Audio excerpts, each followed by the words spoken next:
This is clearly a fundamental shift in the way that humans, society, and just the world works. So before I continue, I want to make three clear clarifications.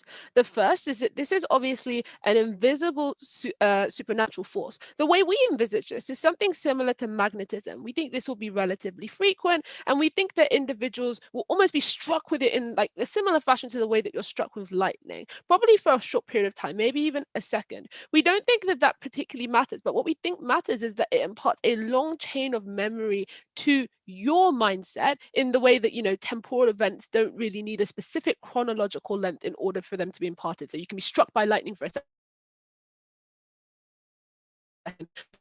Is that we think that memories are going to be significant life events of other people.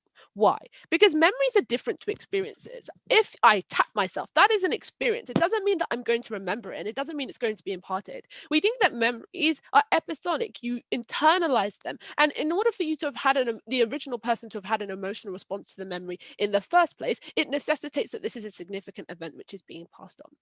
The third thing then is we think that in the vast majority of cases, there is an increased empathy for individuals without like deep scarring, because we think the majority of people's experiences aren't like massively traumatic. They're not like game changing. But even if this is not the case, we think that it's still good that we equalize happiness. And actually, more importantly, we think that it is important that these experiences are shared to lessen the extent to which other people have to suffer these same conundrums. Okay, first argument. We think that there are some distinct benefits to this equalization. And I think the most important one is that we are able to let it equal out like experiences and equal out happiness in society. The way this works, oh, Lucía, you have a clarification. What's up? The motion says that it records the memories of a randomly chosen target, but it doesn't say anything about the target being human. You don't have the fiat to guarantee that you won't spend all your life flouncing around as some sort of fish.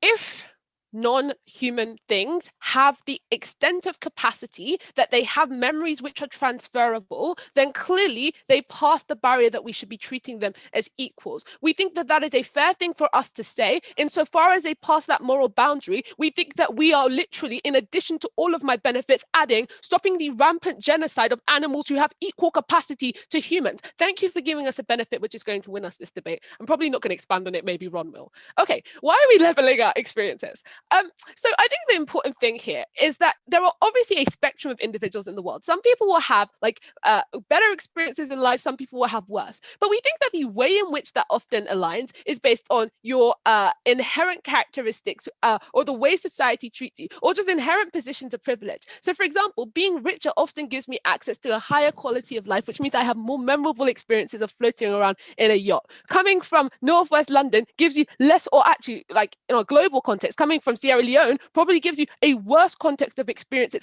deprivation and poverty, things which stick in your memory when your belly is hungry and you have no capacity to change that situation, the rampant desperation which becomes that deep set memory in your mind. The fact that other individuals who are in more privileged positions are likely to see a transfer of bad memories, whereas people in less privileged positions are likely to have good memories is good. And we think it's good for these two specific contexts. In the first context, I just think like beyond empathy, like being empathetic and the benefits of that, which I'm going to prove, it is great that people who by random chance of birth have been put in a position of privilege have to feel the experiences of others because of the fact of two things. Firstly, experiences are going to happen on either side of the house. Bad or good things are going to happen, but the fairest way to allocate those experiences is on a random metric, as opposed to a metric which arbitrarily cuts across lines where people are oppressing each other. And the reason for this is intuitive. I would rather that the military draft was done randomly by lots than done by selecting Black people. Even though the fact that I'm Black is random, it is a less morally egregious thing. I think the second thing to say here is for those poor people, this is a brilliant escapism. When your belly is full, when you're hungry, getting that flash and getting that memory of a good life of somebody else, which you feel in a same emotional way and get the same utility, is worthwhile. And it enables you to be able to live your life with some level of meaning, some level of direction, some level of just like, I don't know, just like solace, even though you're living in these awful conditions.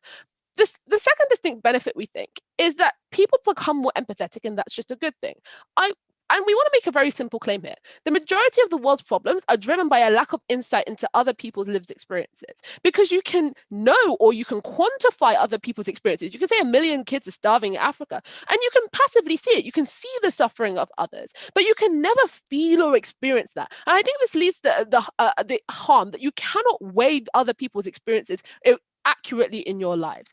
Insofar as the intuition is that people of equal value, the prioritization of the self we think is harmful.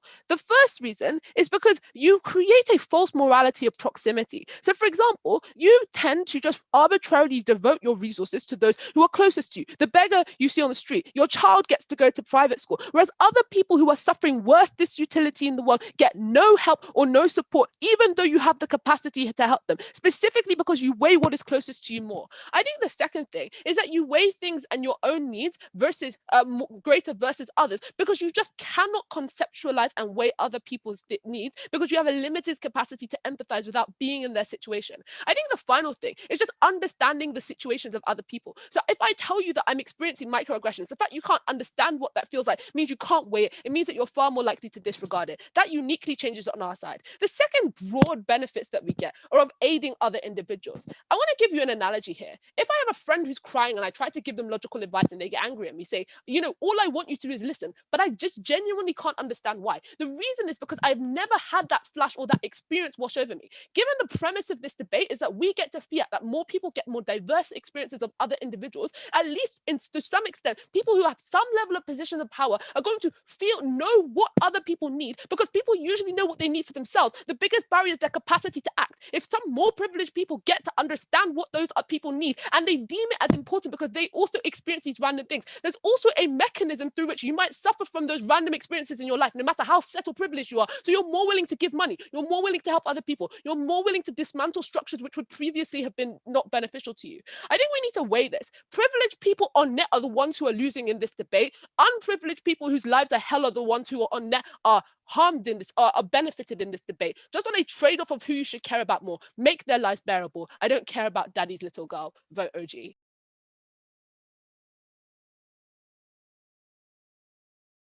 Thank you to that speaker for a wonderful start to the debate. Let's welcome the next speaker from OO.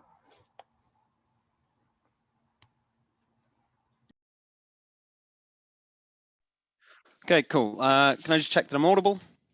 Mm-hmm. Cool. I will try and take a POI from closing government by 5 minutes. If I haven't done so, please unmute yourselves and offer it.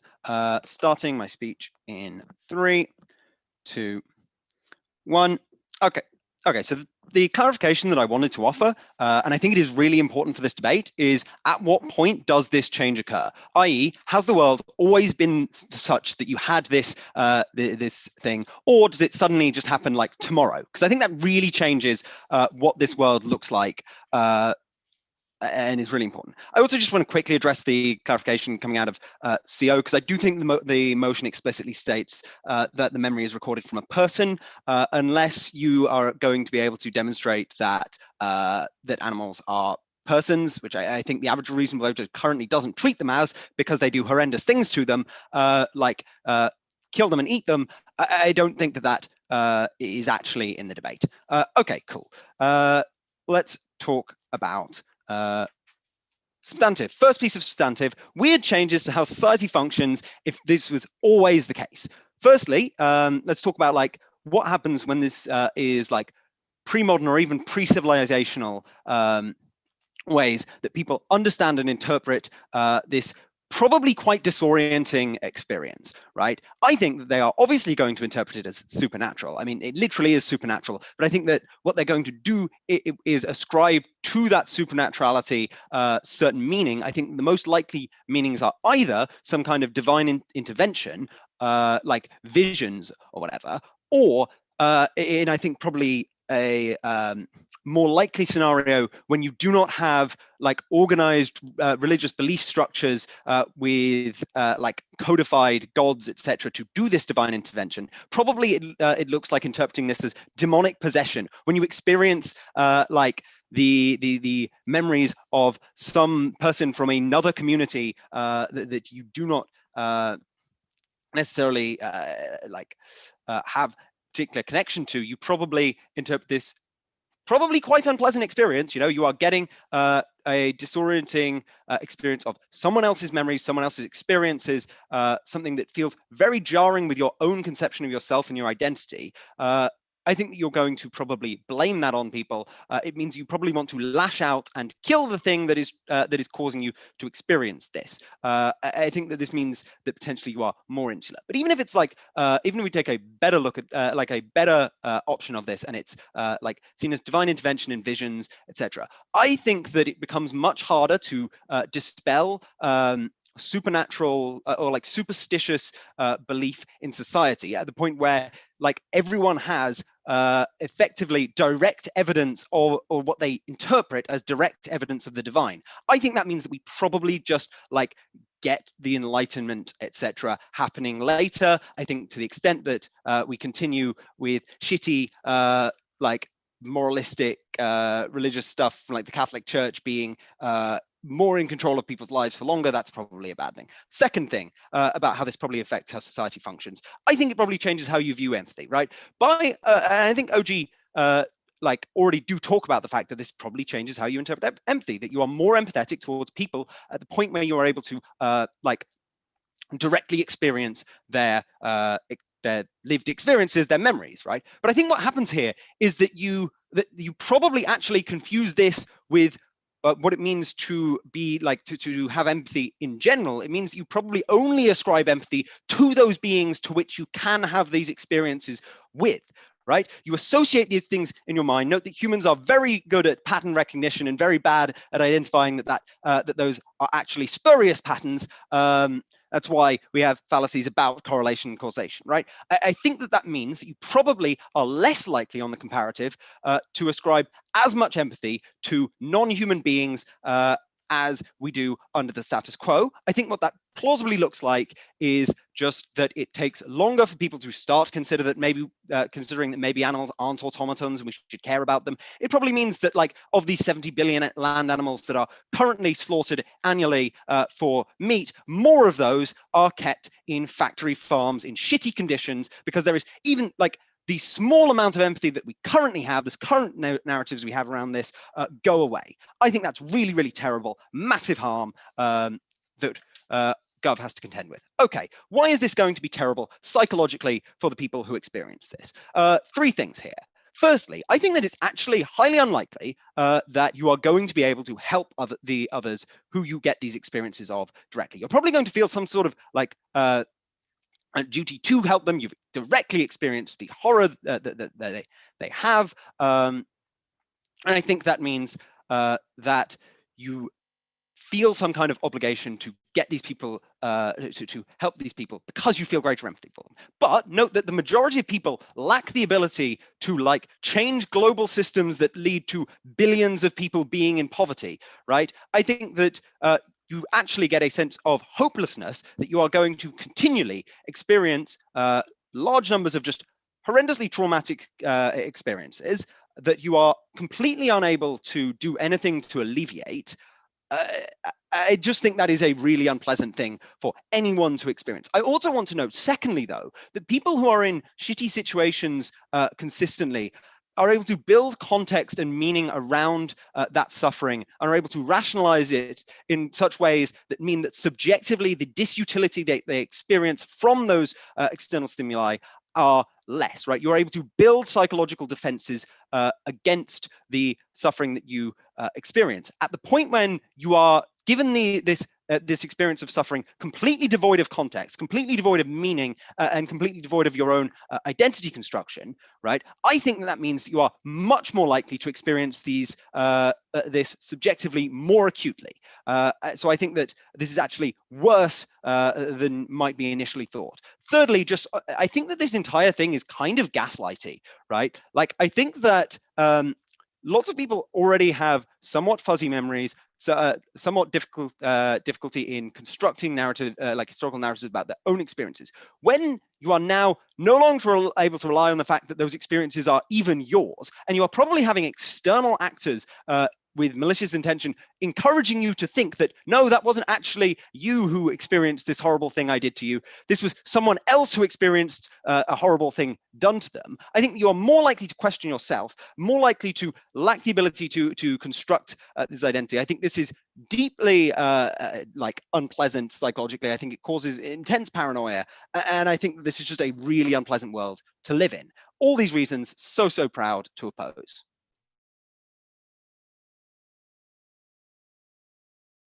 Thank you to that speaker for that fine speech. Let's move on to OG, the second speaker.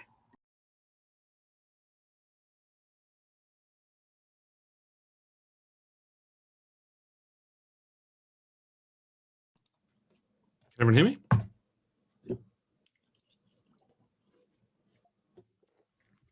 Yep. Cool. 3, 2, 1. All right, well, that was a fucking mess. Sorry, Gwyl. Hopefully Emily will clean things up. I'm going to respond to bits of it. I suspect a lot of it's a red herring.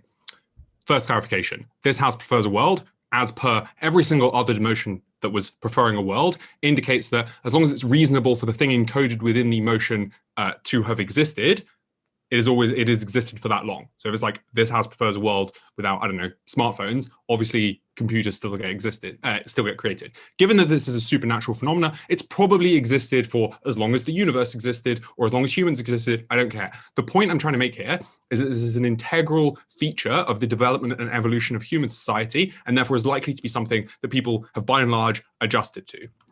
Next clarification I want to make, just in case we get any more of these, it also can't be immoral in the sense that, you would argue if we were imposing this upon someone, because it's a supernatural phenomena, we're evaluating two worlds. Therefore, given that there can never be any intent in committing this act, there therefore cannot ever be unethical in and of itself. Disorientation, I'll come back to later. This stuff about animals, sure, yeah, we'll happily include animals within this. If it so happens that there are animals whose cognitive structures are so incredibly alike to our own that it's possible for them to transmit memories which are not just experientially lived by us, but are actually comprehensible in any meaningful way, I don't see why they fall outside of our principle, but I really just don't think that this is what the debate was set in mind with. Something about demonic possessions and the Enlightenment, I have no fucking clue what you're on about, Gwyl. Panel, notice the number of burdens of proof involved in that historical reimagining where the timeline of the Enlightenment happens. Fucking nonsense. Cool. So next thing they say is you only apply empathy to those that you've had insight to. True. In the status quo, I've never had any real insight into the lives of anyone beyond what they've communicated to me, and therefore how I filtered that through my own perceptions and my own experiences. So if the only empathy I get now is for the limited number of people, but no, given that we said it's going to happen, I don't know, once a day, over the course of your life, that's a lot of lived experiences. That's a lot of empathy. You've applied insight as people you've now gained insight into their lives. But in the comparative, you never get any of that. So I don't see why this is a harm. Let's talk about psychological trauma. The first thing I want to note here is that it's possible to have a very intensely unpleasant emotional experience or physical experience or anything else that doesn't permanently scar you and give you PTSD and render you incapable of living with the rest of your life, right? Memories and their psychological impact upon us is intimately tied to our understanding and the way we interpret them, right? That's why when, for example, you have an injury where like you fall over and break your leg, that's not something that's likely to stick in your mind and be a permanent feature of your life going forward. And it's certainly not likely to scar you or particularly make you more than just, the nominally risk averse trying not to trip over next time. If, on the other hand, you were walking down the street and someone, complete stranger, walked up to you with a baseball bat and just smashed your shin in, that is something that is going to haunt you for the rest of your life because there is a context to it and there is a meaning to it. So while these events can give us a genuine insight into a person's life and experience the intensity of their emotional responses to the circumstances that they're lived in or particular life events they have, I don't see how, or at least it seems very implausible to me, that this could generate meaningful psychological trauma. On to the important stuff then, how the world changes writ large.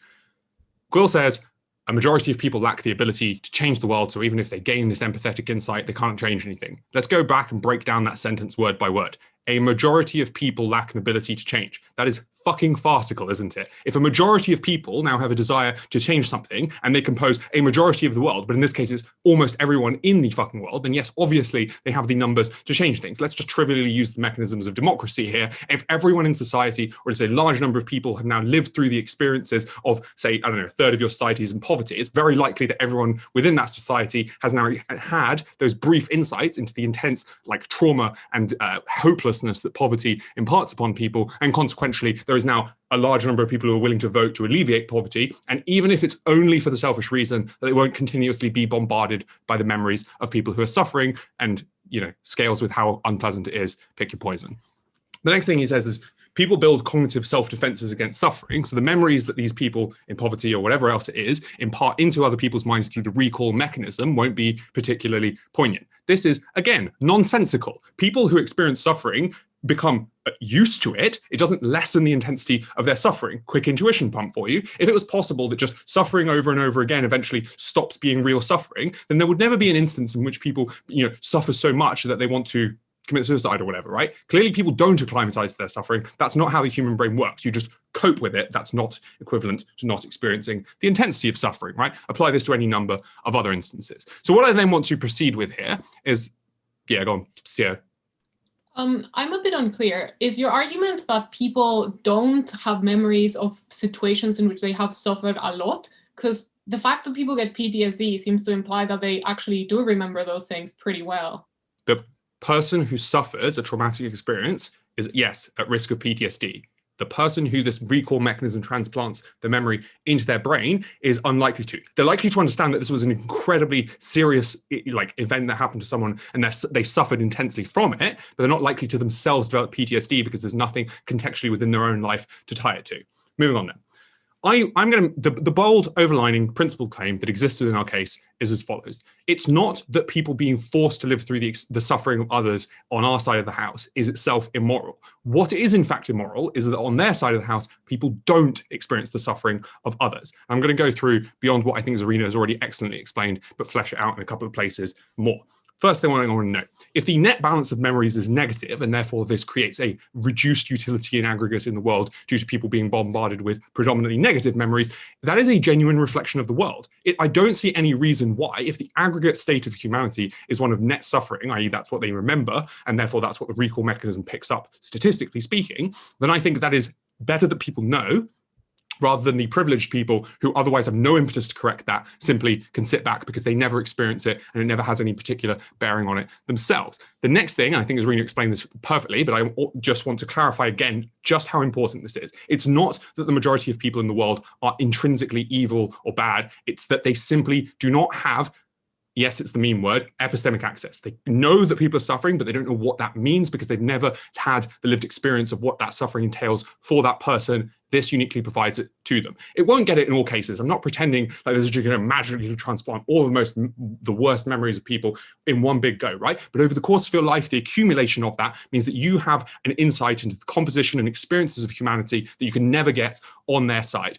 In aggregate, I think what this means is that you better understand what it is that people are suffering from, and you are better able to prioritize the ways in which you donate money, engage in activism, whatever it is, in order to alleviate that suffering, because people are fundamentally good, but they are trapped behind a boundary of never knowing what it is that other people feel, and therefore never feeling the same intensity to correct it as other people. For all these reasons, this is a great motion. Proud to propose.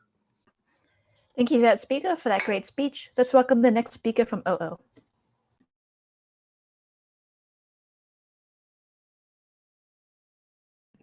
Can I check that I'm audible, please? Mm-hmm.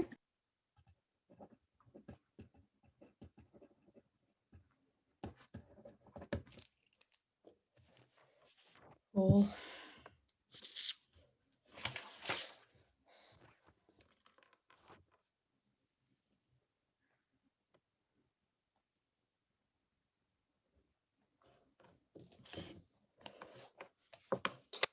Okay.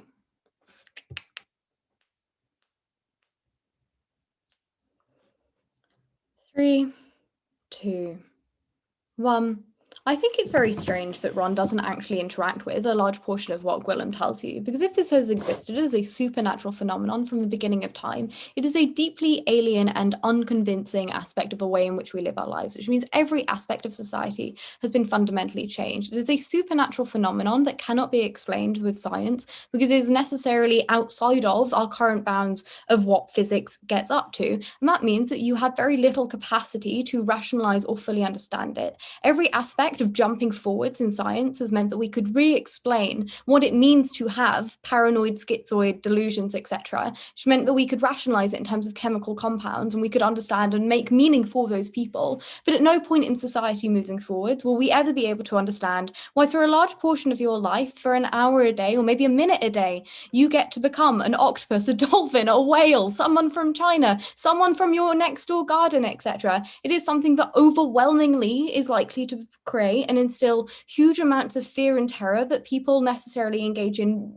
deeply bizarre and strange rituals to try and avoid the immense amount of suffering around it. I think if people necessarily overwhelmingly experience suffering within these like visions, etc., or if they experience themselves as necessarily something alien to how they envision their body and their place within the universe, then you're likely to see, I think Gwyl is right, demonic possession examples, the idea of the Catholic Church exorcising you or cleansing you from bad or negative things overall. And we think a large portion of those things robbed people of human dignity, meant that they were ended up drowned in lakes or tortured, or ultimately were made to be like pariahs overall, etc., or had to give in to overly ritualistic senses of sin, and caused huge amounts of suffering overall. Let's contextualize what suffering is, and then I want to walk you through why necessarily you don't get any form of empathy, and why the harms you do get from this are likely to be overwhelmingly miserable. Let's talk about suffering. I think suffering, Gwyl is right, is intensely context dependent. Ron says, no, of course it's not, otherwise no one would commit suicide. I feel like people commit suicide because of intense bursts of anxiety that oftentimes mean they are alienated from their conditions in very small and specific circumstances that lead them to commit awful acts overall. It maps very much in the same way as that initial burst of self-harm, etc. I actually would prefer if we stopped making this a point in the round. But insofar as I think you can and do become oftentimes normalized to suffering, you see it in things like kids who unfortunately experience abuse at home, where you create some kind of cognitive dissonance, you become a dissociative entity within that context, and you ultimately remove yourself out of it. That is a natural human response to suffering, because you don't want to have to commonly come up to and be affronted with it overall. Equally, I think there are things that we would say are suffering behind a veil of ignorance, but are community or context bound as being appropriate. I think for a large number of men, the experience of things like just like the ways that women get treated or like have harm inflicted upon them, or the ways in which, like, I think if most men experience pregnancy or like period cramps, things that are very normal for women in context time-bound things, they would find it deeply upsetting and alienating that their insides to be writhing or to have dealt with like an endometriosis pain attack, etc. I think oftentimes behind a veil of suffering we can realize that those are bad, but have built up as communities cultural vanguards to defend ourselves against pain and ultimately move around them. But also I think it's important to acknowledge that the ways in which we deal with suffering and pain are tied to yourself and your values. I get catcalled all the time and live in a constant fear of sexual violence, but it's not actually fear, right? I'm just 5'2", I'm just very easy to move around, and it means that oftentimes I take that into every form of understanding of the ways in which people interact with me in the world. But if you were 6 foot and you'd never understood what it meant to have someone approach you on a street and know that they could do you harm, experiencing that for the first time is terrifying and alienating. And that is what gives you PTSD, because Ron is right. You get PTSD when something unexpected happens to you, when you don't have the capacity to understand it, to put it within a cognitive process that gives it meaning making. And that means that you ultimately end up shut down and like ruined by awful experiences that hurt you overall and lead you to intensely traumatic experiences. I think we're given that 7 billion people are likely to experience this. The experiences you get day to day are likely to be so continuously alienating that lots of people end up suffering a huge amount overall. But let's deal with what they say. Maybe that suffering ends up giving you more empathy overall. Look, there's just no reason to believe that any of these issues are specifically targeted. A large portion of issues or a large portion of suffering in the world is distributed across a number of different ways of being. It can be things from, intimate partner violence all the ways up to racist attacks, or being like even like small and petty things that mean very little, failing tests, intense anxieties you come up to roundabouts. every form of suffering is likely to be expanded or done over this. There is no reason to believe that every conservative in America now gets to experience police brutality and understands that it's wrong, which means it's unclear that that critical mass of action is likely to occur overall. It's unclear if the specific things you get from the global south are always going to be things like poverty or starvation. It might just be fights with your parents. It's unclear how you get a critical mass.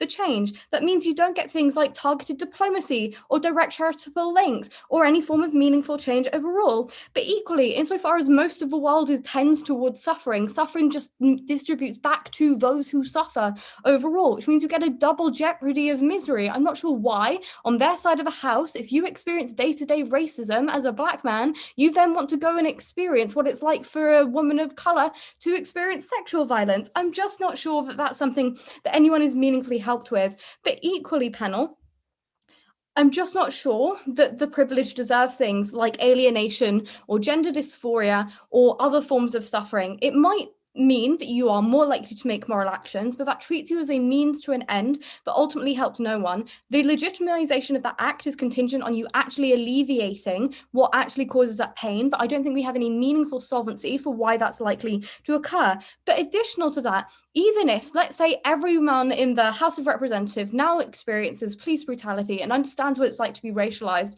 and to be fundamentally dehumanized in society, I think that oftentimes the ways in which you get around that is a strong sense of cognitive dissonance. We could reform the police process, but because this suffering is bad, but what would it do to white people? What would it do to the fear that has kept me in this mindset for long periods of time that means that you legitimize it overall? So 4 harms that you get that I think outweigh this insofar as no empathetic or redistributive shift. Firstly, a breach of consent. Secondly, huge amounts of gender dysphoria. I never want to be a man. I don't want to do it. Thirdly, paranoid and delusional thinking that ultimately creates shattering effects for those who experience schizoid delusions already. And then fourthly, a general uptick of nihilism and general suffering and malaise. Proud to oppose. Thank you to that speaker for that fine speech. Let's welcome the first speaker of the closing half, Gov member.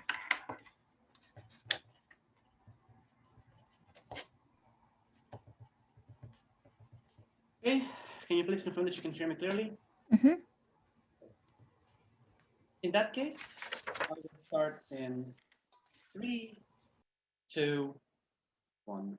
But just some clarifications with regard to opening opposition. I think, first of all, that their idea of demonic possession and whatever else doesn't stand only insofar as this happening regularly means it is a natural occurrence for individuals. The vast majority of people, regardless of their culture, their background, and whatever, experience these things, which means that going through these memories doesn't fundamentally make you an alien, doesn't make you weird, and doesn't make you feel that you're different from other individuals. Note that we all as human beings have negative memories. The reason why we are able to deal with them is because we are a priori aware that others also go through this, and therefore we can reassure ourselves that this is a normal occurrence and not something that is necessarily our fault. And this knowledge also makes us more likely to speak out to others about it. So insofar as we can share our experiences with others, we can share what happened and which memories happened to each other, we can access a support structure that we are not a priori alienated from. Note also, Emily talks about the unexpectedness of this. Our thoughts are fundamentally unexpected, right? You cannot predict a thought that's going to happen. Our brains are literally a swirling shit show of thousands upon thousands of thoughts. But these things don't strike us as unexpected because we have developed heuristics to deal with them, and because we rationalize them as being normal, we say this is just a thought and we can remove it from our minds. Insofar as this happens due to the regular occurrence of this, we said a lot of the opening opposition case doesn't stand, regardless of whether you buy Ron's framing of whether this happened from the beginning of the world or not.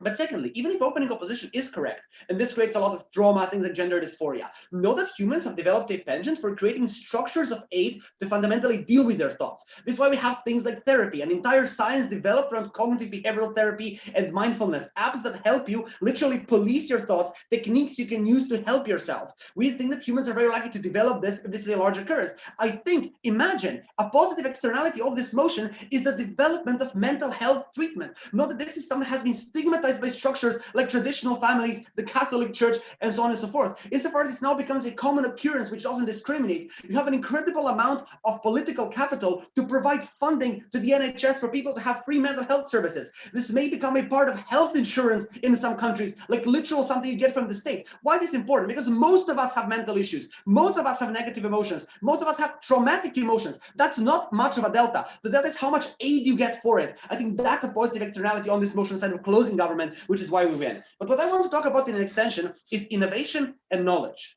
Note that what this motion also means is a diversification of experience. A diversification of experience means a higher likelihood of problem solving. Trivially, if I go through a problem in Croatia, a person in Bangladesh, say Sourodip, with a different, perhaps higher IQ, a different culture, different skills, and different knowledge, may be able to create a solution to that problem that I couldn't.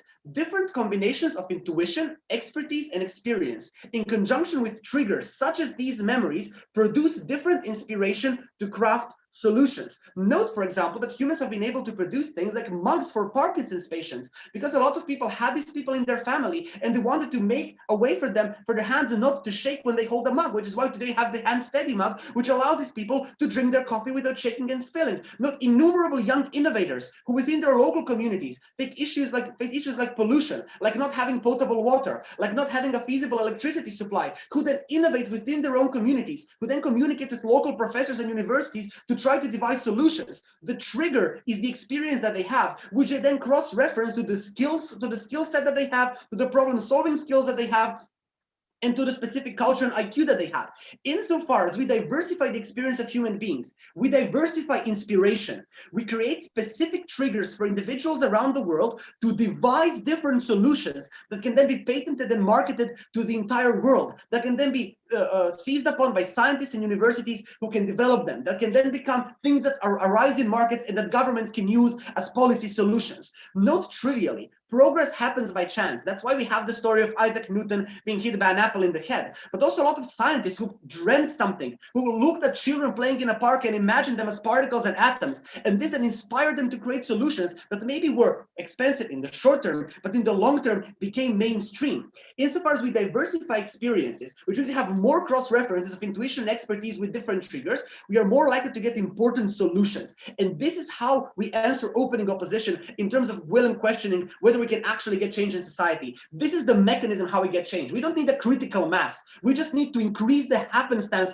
of solutions happening. And this is also how we mechanize open government, because always correct that empathy doesn't necessarily mean change. However, I provide you a mechanism for this, but also mean this diversifies knowledge. For a lot of people, important information is when they first solve the physics problem, when they learn a particular skill, when they learn how to cook, when they learn how to sew, things that are marketable, things that are to be self-sustainable. Insofar as these are the memories we get, we diversify the amount of knowledge people have to both earn a living from their knowledge and to be self-sustainable. Insofar as the world is a priori unfair in that some people have less access to social and political capital and less access to sustenance, this is the only way in which we rectify that. But also, finally, know that it's diversified skill sets to act.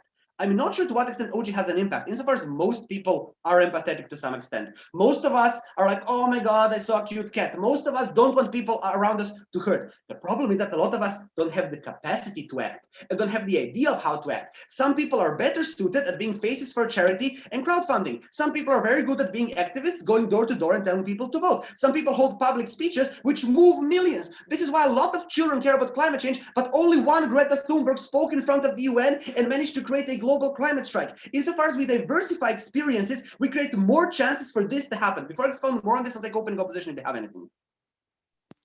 Yeah, so this is contingent on like the right person getting those memories. If a random Mayan peasant gets Archimedes' memories, probably isn't able to understand what to do with them or contextualize them, weighing this off against like the massive amount of suffering that you cannot build a vanguard against. Cool. So the response to the first part is in the first part of my speech. The other thing is we don't need to prove that it's necessarily immediately going to reach the right person. We need to put it's a higher chance. This happens regularly. It happens thousands of times every day. Insofar as we are more likely to connect a person with the capacity to act with a memory that spurs them on to act, we get more activism, we get more sufficient crowdfunding, we get more NGOs that devise policy solutions. And this is how we mechanize open government. Empathy is transformed into action through the diversification of experience. Lastly, we think there's a principle. We think insofar as the world is completely interconnected, we all bear responsibility for the horrible things happening in the world. I, timing this speech on my phone, am responsible for the suffering of people in the Congo who mine minerals that go into my phone. You wearing that shirt are responsible for the suffering of people in Bangladesh who work in sweatshops. This therefore means that insofar as we cannot determine the amount of responsibility, and we all have a certain degree of responsibility, the only way for us to have reciprocity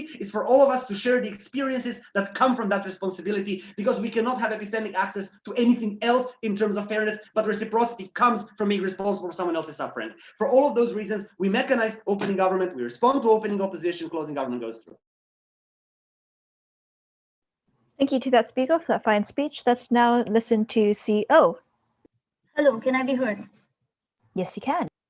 Thank you very much. Whoever wants to offer me a POI can please do so via the chat. If I haven't taken you by 5:30, you may interrupt me. Very well then. Beginning in 3, 2, and 1. I think the only way in this debate that you can justify large amounts of suffering being transferred from one person to another is if there is any tangible solution that's likely to happen of that suffering. In the absence of this, we think it's just morally incorrect for you to have this degree of transfer. Firstly, responses to opening government. I think the first thing that I just want to take down is the ridiculous assumption that just because there is no intent doesn't mean that it can't be violation. Even though this might be legally correct, that does not mean that we take away the ability of like humans to still be protected to that degree. I just think that's ridiculous because reparations exist in status quo, such as compensations for negligence, because you still recognize that a harm is caused. So even if legally wise they say some correct stuff, we still think it's bad. But secondly, I just think Ron's explanation of not having contextual ties probably means that people are going to be unhelpful or unwilling to help anyway. Because if indeed I get a flashbacks from some farmer protesting in India and it makes me cry for like 1 minute, it's unclear to me why this is necessarily going to translate into me flying to India and I don't know, literally participating in the voting process. I just think there's a transitivity problem there. Responses to CG then. I actually like the sensate direction Tin was going in, but I think this is unlikely to happen for like 2 broad reasons. I think first, just because something comes into my brain doesn't necessarily mean I want to process it or have the ability to process it. I get a million ideas to write papers every day. That doesn't mean I'm doing any research work to help my law degree. So I do think this is a bit weird. But secondly, I think this presumes that there's going to be the entry of only one specific memory that you're going to focus on. I think it's what's more likely to happen is that you have an influx of memories. And because there are this multiplicity of memories, you're going to be confused and be unlikely to cater to even one of them, since it's just impossible for you to cater to a lot. 3 things in extension then. I think first, I'm just going to give a bit of context that amplifies the trauma that we get from opening opposition. Secondly, I'm going to talk about why it's incredibly unfair for you to snatch away memories and why that attacks privacy. And thirdly, I'm just going to talk about why this affects interaction with yourself, but also with other individuals around you, and why this is the most important thing in this debate. Firstly, on trauma, I think the framing over here is that statistically speaking, you're just going to get really bad emotions for a couple of reasons. I think first, the population of the world is literally just concentrated in India and China. But other than that, it's also concentrated in places where you just don't have access to a lot of resources. Insofar as this is true, and insofar as people probably face the harm of this every single day of their life, statistically, it just means that the transfer of these emotions are likely to be bad. I think to that extent, then, this amplifies the possibility of trauma, or this amplifies the possibility of people experiencing bad experiences that opening opposition gets you. Even if you don't believe that, why is this just morally bad? The first thing that I want to note here is distinguishing this from other privacy violations in terms of what we view it as. I think for the most majority of cases, other privacy violations probably don't really change your fundamental human being. For example, if reading my messages about me talking to my crush doesn't really mean I end up in a relationship with them. But in this specific place, you have your control over your intuitions and your emotions, which is to say, we think this is similar to how we don't force women to go out and prosecute the rapists because we acknowledge the harm that their experience was private. We acknowledge the harm that they have control over their memories. Insofar as this can be transferred into a process that A, is unlikely to lead to legal recourse to the woman anyway, but secondly, it also just delegitimizes this idea that maybe the woman didn't want to go through the entire process where she's ridiculed and where she's been told that her feelings are illegitimate. Thirdly, on interactions with yourself, A, and interactions with other individuals, B. Firstly, on interactions with individuals. I think to this extent, what opening opposition tells you is probably correct, insofar as if you've never experienced something before, if you've never experienced something before and something else just springs on you, it's going to be really, really bad.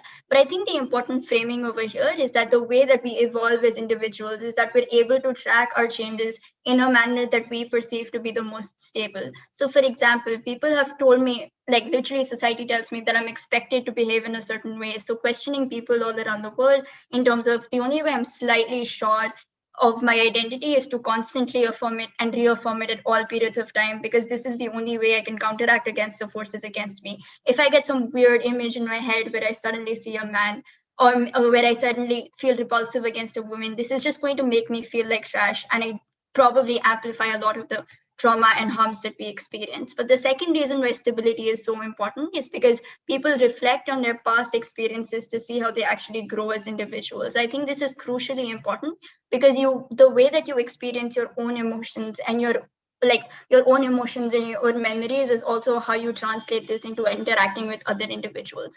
Look, the trade-off that you make in this debate is on the following. On AF, you have a speculative, inaccessible increase in empathy for people who are far away from you and you're unlikely to ever interact with, versus on our side, this is going to ruin relationships that you have built with people around you.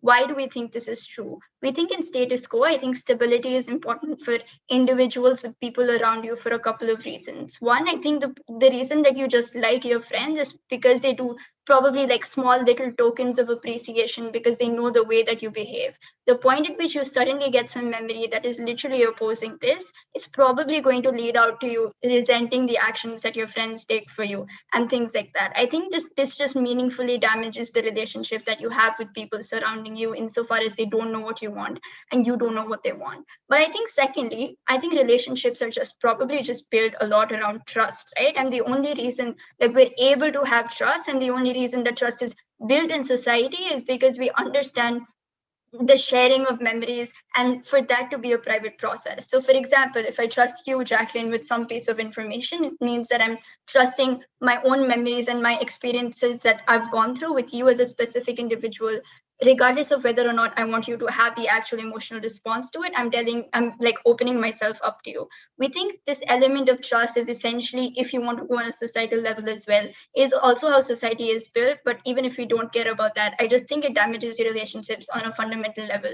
Insofar as all memories and any form of happiness or any form of actualization you as an individual get is because of your ability to have friends, is because of your ability to maintain relationships, and is because of your ability to have that stable degree of just your life, I do think that becomes the most important thing in this debate. Oppose.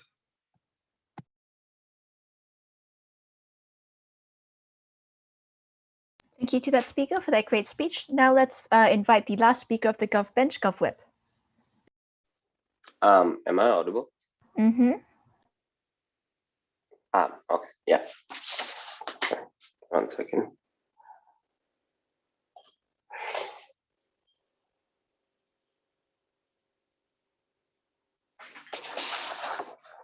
Three, two, one.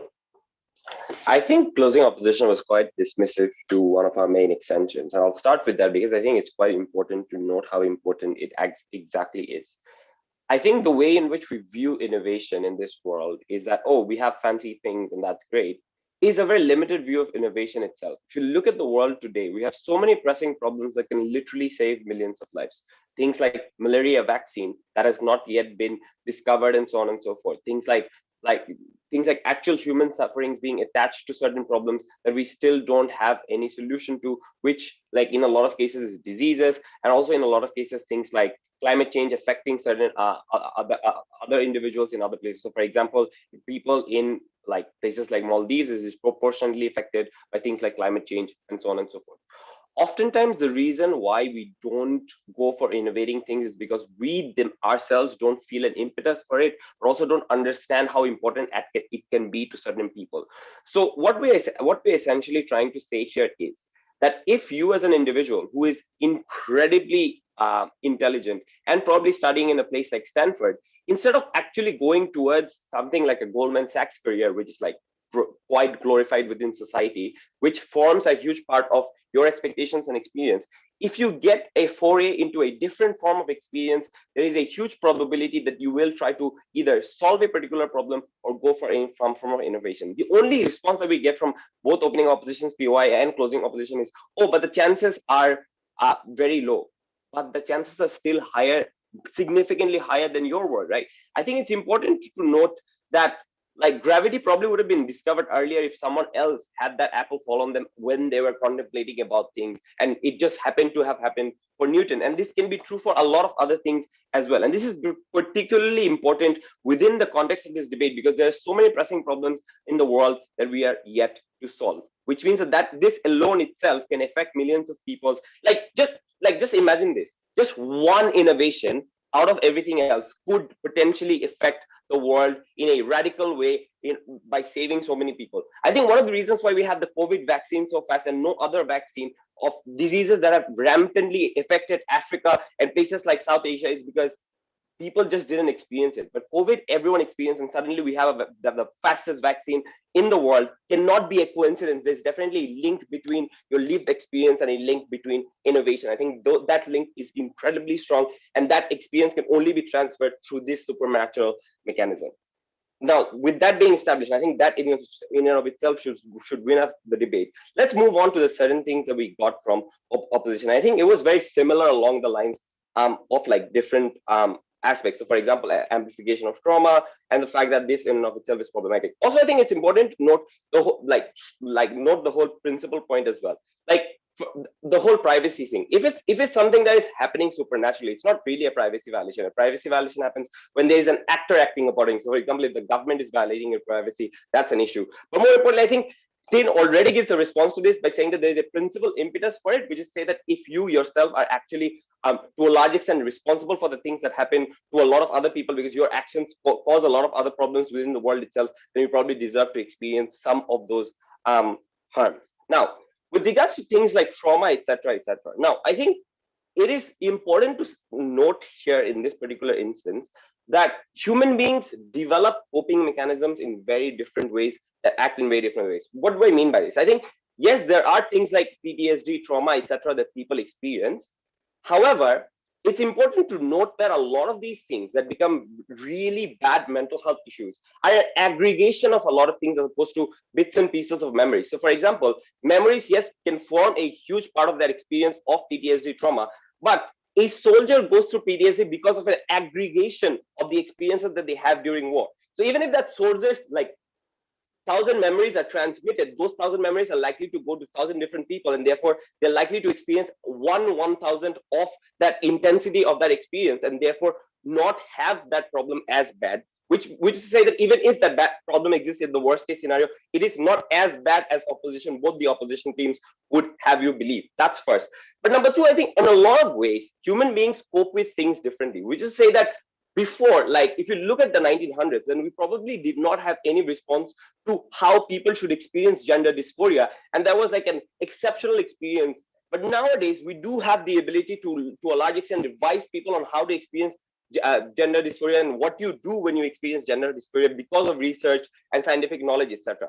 The thing is, this came about because of an impetus, and that impetus needs to be in process with regards to mental health. And it's important when Tin tells you that vast majority of the world, even places where you have public health insurance, does not include mental health because there's simply no impetus for you to do so. When there are so many memories transmitted that affects human beings in different ways, and if indeed it is true that trauma is affecting people the way in which opposition claims it to be, that just creates a huge impetus for people to create mental health structures that help them cope with these situations. This mechanism is incredibly important within this debate because this is like the biggest answer to the problems coming in from opposition. But before I move on, can I have opening opposition last sentence train page? Yeah.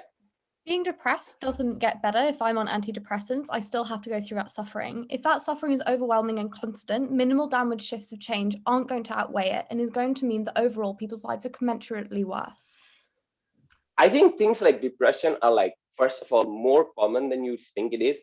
And second of all, I think one of the reasons why we are lagging behind in things like antidepressants and like the fact that mental health research, etc., is because we started off really started off really late in this. What do I mean by this? If you look at fever actually used to kill people in the 1600s, still the 1600s. At this point in time, if you have a fever, you don't really worry about it. We already have a very big solution to it. I think this this in and of itself is quite significant, because the way in which human beings react to problems in a lot of ways depend on the way in which human beings are able to experience these things. And when things like depression, and as I said, like in pieces and in pieces are transmitted throughout, that creates the impetus for us to develop structures to be able to deal with them. So things like antidepressants can then get better. Things like therapy, etc., that allows people oftentimes to cope better with depression gets better. But even then, I already told you why that intensity is not as much as in an individual feeling and aggregation of that feeling. At the end, what we need to understand is innovation can be life-changing for a lot of people, can save a lot of lives, and is debate and winning in and of itself. We are the only team that gives you an impetus as to why trauma is not as bad on Gov's side as Op would want you to be. Vote closing government. Thank you to that speaker for that fine speech. Let's welcome the final speaker of the debate, CO Whip.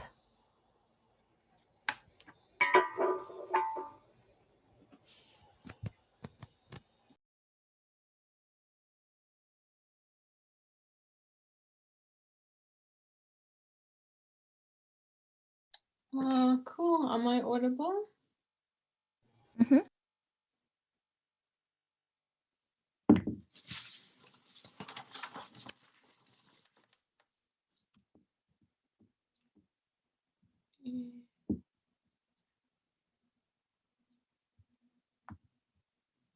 Yeah. Okay. I'm going to be completely real. I think that this motion actually gives very little benefit and at the same time places immense amounts of trauma to the extent that I think it's actually torture. And also it's a huge violation of consent. I don't care about the technicalities of to violate your privacy, it has to be a person. If someone finds my nudes on the street, that's a violation of my privacy, irrespective of whether or not they were put there by a random supernatural entity or by a jealous ex-boyfriend. I think that was a lazy response, and I think that it doesn't deal with all the analysis Namita gave you. I'm going to talk about 4 things. First, about CO and serendipity. Second, about empathy. Third, about suffering. Third, about the immense violation of consent this represents. Fourth, about suffering.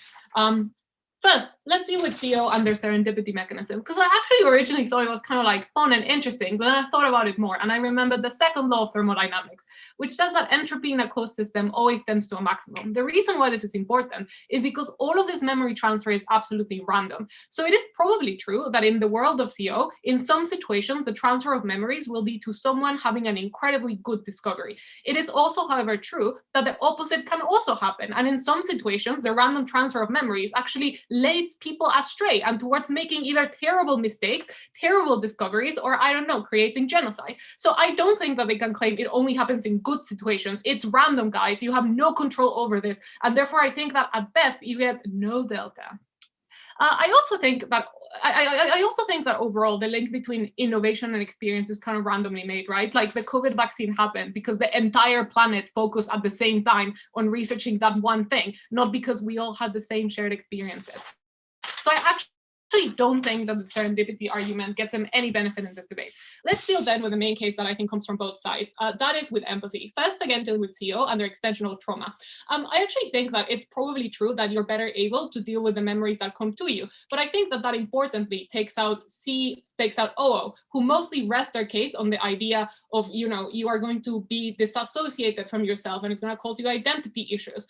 Because maybe, therapy does actually help you deal with that. But I don't think that that takes out the rest of OO and indeed the rest of us, which is there's still quite a lot of huge privacy violations. And I think that indeed the privacy stuff Namita gives you is a reason as to why therapy is not going to work. Because the important thing about talking to your therapist is that you know that they're not going to tell anyone else about it, that this is a person that you can trust. You build the bond over time. You don't start the first time that you go by talking about the thing that gave you trauma for 18 years. You start it slow. And I think that this is important because now that bond is broken, the second that you know that absolutely everything could be out on the street for any random person to see. No conversation is private anymore. No memory of healing is yours and yours to hold alone. So I think that that gets worse. I want to now deal with opening government and their empathy mechanisms. I have, I think, three responses to it.